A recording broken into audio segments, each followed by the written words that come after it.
Assalamualaikum warahmatullahi wabarakatuh. Saya Wahid Ramadhani di sini.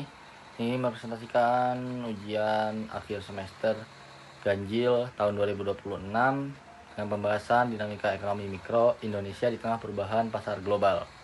Untuk saat ini, konsep dasar ekonomi mikro Indonesia, perilaku konsumen dan produsen, mekanisme permintaan penawaran, efisien sumber daya, karakteristik lokal, UMKM, pasar tradisional, preferensi konsumen Indonesia.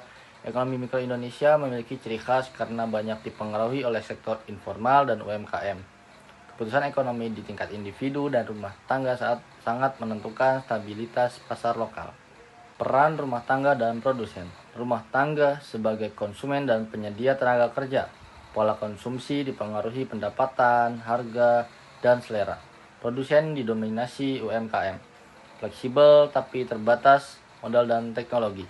Rumah tangga dan produsen kecil saling mempengaruhi daya beli rumah tangga menentukan permintaan, sementara produsen merespon melalui produksi dan harga. Tantangan utama UMKM adalah akses pembiayaan dan adopsi teknologi.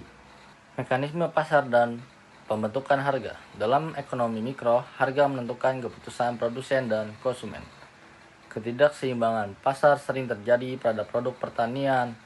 Pemahaman mekanisme ini membantu pelaku usaha mengambil keputusan lebih rasional. Gejolak global dan dampaknya. Studi kasus. Saham Amerika Serikat terkoreksi, Dow Jones minus 1,2%. Alphabet tingkatkan belanja AI hingga $185 miliar. Bitcoin dan perak anjlok. PHK tertinggi di Amerika Serikat sejak 2008. Gelombang pasar Amerika Serikat memicu aksi jual besar-besaran investor global masuk ke mode risk off.